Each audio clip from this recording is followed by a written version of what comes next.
ദൈവ തിരുനാമത്തിന് മഹത്വമുണ്ടാകട്ടെ.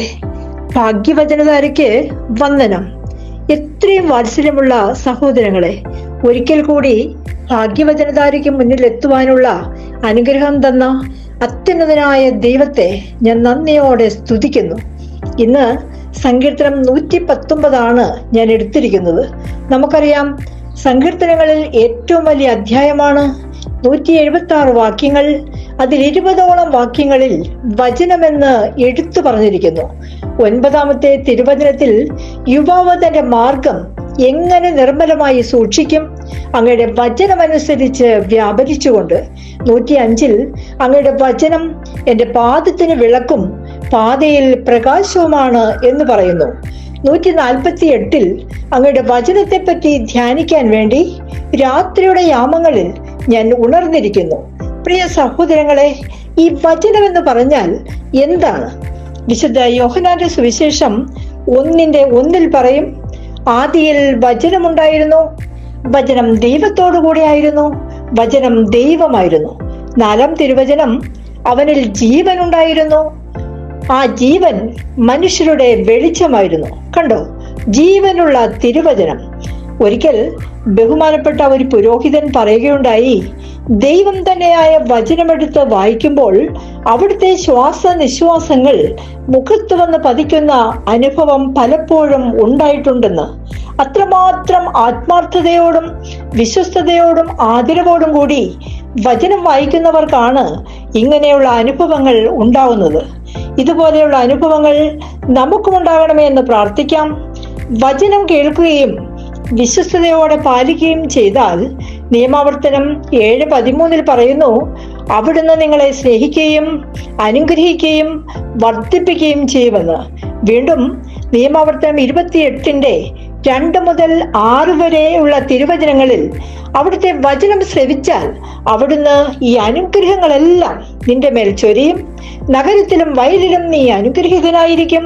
നിന്റെ സന്തതികളും വിളവുകളും മൃഗങ്ങളും കന്നുകാലിക്കൂട്ടവും ആട്ടിൻപറ്റവും അനുഗ്രഹിക്കപ്പെടും. നിന്റെ അപ്പക്കുട്ടയും മാവ് കുഴയ്ക്കുന്ന കലവും അനുഗ്രഹിക്കപ്പെടും. സകല പ്രവൃത്തികളിലും നീ അനുഗ്രഹീതനായിരിക്കും എന്ന് പറയുന്നു. വീണ്ടും 10ാമത്തെ തിരുവചനം, കർത്താവിന്റെ നാമം നീ വഹിക്കുന്നത് കാണുമ്പോൾ ലോകത്തിലുള്ള സകല മനുഷ്യരും നിന്നെ ഭയപ്പെടും. ജോഷുവ 1:7 പറയുന്നു, നിന്റെ ഉദ്യമങ്ങളിലെല്ലാം നീ വിജയം വരിക്കും. അതെന്തെല്ലാമാണെന്ന് നമുക്ക് നോക്കാം. 8-9 തിരുവചനങ്ങൾ പറയുന്നു, ന്യായപ്രമാണ ഗ്രന്ഥം എപ്പോഴും നിന്റെ അധരത്തിൽ ഉണ്ടായിരിക്കണം, അതിൽ എഴുതിയിരിക്കുന്നതെല്ലാം പാലിക്കാൻ നീ ശ്രദ്ധിക്കണം, അതിനെക്കുറിച്ച് രാവും പകലും ധ്യാനിക്കണം. അപ്പോൾ നീ അഭിവൃദ്ധി പ്രാപിക്കുകയും വിജയം വരിക്കുകയും ചെയ്യും. ശക്തനും ധീരനുമായിരിക്കണമെന്നും ഭയപ്പെടുകയോ പരിഭ്രമിക്കുകയോ ചെയ്യരുതെന്നും നിന്നോട് ഞാൻ കൽപ്പിച്ചിട്ടില്ലയോ? നിന്റെ ദൈവമായ കർത്താവ് നീ പോകുന്നിടത്തെല്ലാം നിന്നോട് കൂടെ ഉണ്ടായിരിക്കും. പ്രിയ സഹോദരങ്ങളെ, ഇതിൽ കൂടുതലായി എന്ത് അനുഗ്രഹമാണ് നമുക്ക് വേണ്ടത്? നമ്മുടെ ദൈവം നമ്മോട് കൂടെ ഉണ്ടാകുന്ന അനുഭവം.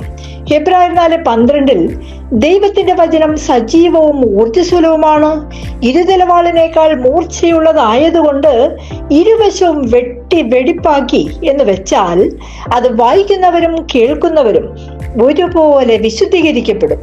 പ്രിയ സഹോദരങ്ങളെ, ബഹുമാനപ്പെട്ട ഡാനിയൽ പൂവണ്ണത്തിൽ അച്ഛൻ 2025 ജനുവരി 1 മുതൽ ഡിസംബർ 31 വരെ 1 വർഷം കൊണ്ട് 1 കോടി ജനങ്ങളെ ഓൺലൈൻ വഴി ബൈബിൾ മുഴുവൻ പഠിപ്പിക്കുവാൻ തീരുമാനിച്ചിരിക്കുകയാണ്.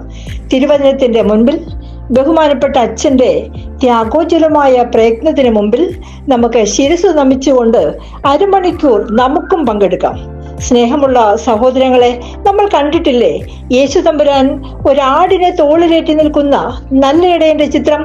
നമ്മുടെ പാദത്തിന് വിളക്കും പാതയിൽ പ്രകാശവുമായ ദൈവത്തിന്റെ തിരുവചനത്തെ ശിരസിൽ വഹിച്ചുകൊണ്ട് ജീവിക്കുവാനുള്ള അനുഗ്രഹത്തിനായി പ്രാർത്ഥിക്കുന്നു.